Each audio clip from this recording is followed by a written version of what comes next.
FX-ISL4 की motherboard है। आप देख सकते हैं यहाँ पे पार्ट कोड लिखा है और ये 285G3 में आता है कैटेगरी में, और डिस्प्ले वगैरह सब कुछ आ रहा है। अभी ये देखिए LED वगैरह सब कुछ ग्लो कर रहा है और डिस्प्ले भी आ रहा है प्रॉपर, और कीबोर्ड भी काम कर रहे हैं।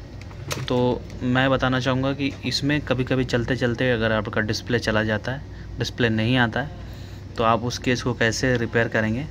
तो अभी देखिए डिस्प्ले आ रहा है, लेकिन अभी कुछ टाइम बाद ये 5-10 मिनट बाद 20 मिनट बाद ये क्या करता है, डिस्प्ले चला जाता है, डिस्प्ले अचानक से ड्रॉप हो जाता है। तो इस टाइप के केस को कैसे रिपेयर करें, क्या पता करें कहाँ पे इशू है, तो ये वीडियो मैं उसी के बारे में बता रहा हूँ, तो उसी के लिए अगेंस्ट बना रहा हूँ। तो देखिए आपको कुछ नहीं करना, आपको मदरबोर्ड को शट डाउन करना है। अभी ये प्रॉब्लम आएगा, तो आएगा क्यों और क्यों आता है ये जानेंगे। तो देखिए ये जो रैम सेक्शन के बीच में यहाँ पे देखेंगे कि बहुत सारे कैपेसिटर लगे हुए हैं। ये जो कैपेसिटर होते हैं ये इनको आपको चेक करना है। सारे कनेक्शन ये हटा के इनको प्रॉपर हटाने के बाद चेक करना है। रैम वगैरह हटा देंगे तो ये इसको चेक करेंगे, और प्रोसेसर भी हटा देंगे, तभी हमें पता चला कि एक्चुअल में लीकेज है या फॉल्टी है। नहीं तो कई बार इम्पीडेंस सर्किट का या प्रोसेसर का बताने लगता है। तो अब हम क्या करना है, हमें कैपेसिटर को ओनली चेक करना है। तो कैपेसिटर को चेक कर रहे हैं, तो देखिए यहाँ पे सारे के जितने भी कैपेसिटर हैं ओके बता रहे हैं, यानी कि कोई लीकेज नहीं है इसमें। देख सकते हैं सब कुछ प्रॉपर है। तो अब इस टाइप के फॉल्ट को कैसे आप आइडेंटिफाई कर सकते हो। तो अभी देखिए उस केस में क्या है कि IO पे देखेंगे तो यहाँ पे मॉइस्चर ज़्यादा हो जाता है। देखिए ये मॉइस्चर देख सकते हैं, ये प्रॉब्लम क्रिएट करने लगता है। ये जो मॉइस्चर है ब्लैक सा आ गया IC पे, और इस साइड में भी आ गया है, तो इसके वजह से भी प्रॉब्लम क्रिएट हो जाता है। तो इसको अच्छे से आप क्लीन करके देन आप दोबारा से लगाइए, आपका जो प्रॉब्लम है वो सॉल्व हो जाएगा। और कुछ इसमें लीकेज नहीं है। कोई कैपेसिटर शॉर्ट दिखाता है या लीकेज दिखाता है या रस्टेड लगता है तो उसको आप चेंज करिए। अभी एक सस्पेक्टेड कैपेसिटर आप देख सकते हैं, एक यहाँ पे दिख रहा है, तो इसको हम चेक करने वाले हैं अगेन। अगर यहाँ पे कुछ डाउट मिलता है, शॉर्टिंग मिलता है, तो ये भी परफेक्ट ओके देख सकते हैं।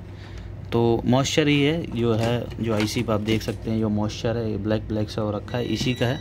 को अच्छे से IP से क्लीन करिए ब्रश के थ्रू, और जैसे कि मैं अभी अपने केस में करने वाला हूँ। तो कुछ टाइम बाद ही डिस्प्ले चला जाता है।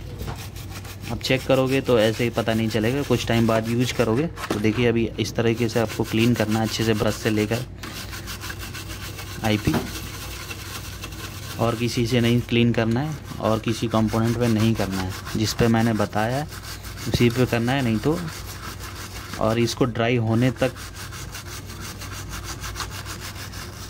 आपको छोड़ना है, या धूप आपके पास हॉट एयर गन नहीं है। अभी देखिए अच्छे से ड्राई क्लीन नहीं हुआ है, तो इसके लिए हम क्या करेंगे, थोड़ा सा इसको स्क्रैच कर देंगे, फिर उसके बाद क्लीन करेंगे। नहीं तो मॉइस्चर कई बार हटता नहीं है, जंग की तरह होता है ये भी।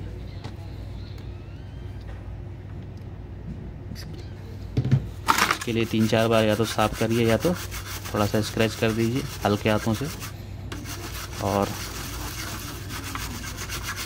फिर इसको अच्छे से क्लीन करके आप लगाइए। तो देखेंगे आप अच्छे से एकदम बिल्कुल क्लीन हो चुका है लगभग। पहले कितना डार्क ब्लैक था, अभी ये चमक रहा है बिल्कुल। और एक और है इस साइड में भी, तो इस साइड में भी ऐसे ही हम करेंगे जैसे हम इस साइड में भी किया।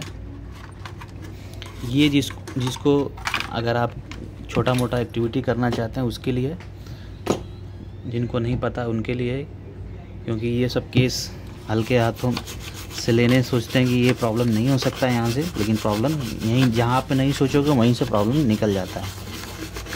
ठीक है, जहाँ पे आपको लगे कि मॉइस्चर है वहाँ पे क्लीन कर दीजिए, देन आगे कुछ करने की ज़रूरत नहीं है। ड्राई करके फिर लगाइए, चलाइए नॉर्मल की तरीके से। देख सकते हैं ये भी क्लीन हो गया अच्छे से।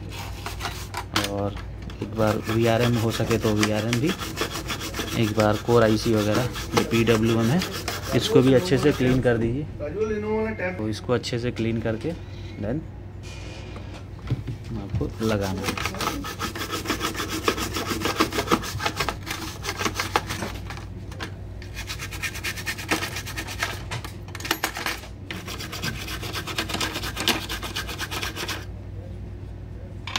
और इसको अच्छे से ड्राई कर देंगे हॉट एयर गन की मदद से, या आपके पास नहीं है तो आप धूप में भी सुखा सकते हैं इसको, या कुछ टाइम छोड़ सकते हैं, ऑटोमेटिकली ये ड्राई हो जाता है।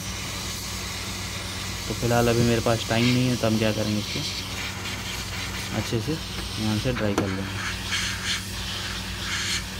बस हो गया, दैट्स इट।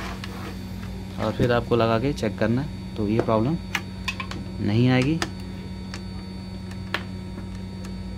तो आई होप आप लोग समझ गए होंगे, और उम्मीद करता हूँ इसी तरह की ट्रबल शूटिंग इसमें आप सीखते रहेंगे हमारे चैनल पे, और जो बेसिक होते हैं और बिल्कुल आप कर सकते हैं इस एक्टिविटी को परफॉर्म। तो प्लीज़ चैनल को सब्सक्राइब कर लीजिए और वीडियो को शेयर कीजिए।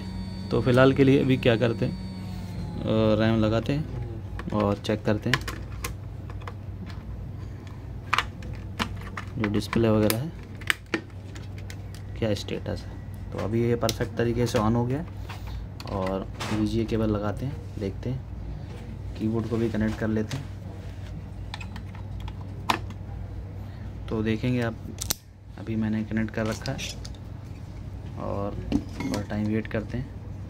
तो डिस्प्ले भी हमारा आ गया है, वेलकम PNB, और यहाँ पे एंटर प्रेस कर देंगे क्योंकि ये फ़ैन का एरर देगा। इसका फ़ैन है नहीं तो मैंने किसी और का फ़ैन लगाया, तो यहाँ पे एंटर प्रेस कर देंगे। इस तरह के एरर आए तो fan is not correcting operating correctively, तो आपको इसके यहाँ पे एंटर कर देना है बस, और कुछ नहीं करना है। ये आगे बढ़ जाएगा, इस तरीके से बंद नहीं होगा, नहीं तो उस तरीके से आप वेट करोगे तो बंद हो जाएगा। इस तरीके से एरर आए तो आप इग्नोर करके एंटर मार देना, तो आगे बढ़ जाएगा। आपका फ़ैन ख़राब रहेगा तो भी चल जाएगा, लेकिन आप वेट करोगे तो बार बार बट शट डाउन होगा, वहाँ पे ऑटोमेटिकली बूट नहीं होगा आपका सिस्टम। तो इस वीडियो में हमने बहुत सारे इन्फॉर्मेशन शेयर किए। अगर आपका ये पोर्ट वगैरह काम नहीं करता है तो आप देखेंगे ये जो कॉइल्स होते हैं छोटे छोटे, ये जो कंपोनेंट होते हैं, इनको चेंज करिए और या तो जंपर करिए, आपका प्रॉब्लम सॉल्व हो जाएगा। और डिस्प्ले नहीं आता है तो CMOS वगैरह रीसेट करके अगेन लगा सकते हैं, बैटरी को रिप्लेस करके या निकाल के भी रीसेट कर सकते हैं। कुछ टाइम वेट करेंगे तो भी ऑटोमेटिक CMOS रीसेट हो जाएगा। CMOS रीसेट करने के लिए एक यहाँ पे बटन दिया हुआ है, इसको दबा के और ऑन रखेंगे तो CMOS रीसेट हो जाएगा। मिलते हैं अगले वीडियो में, थैंक यू।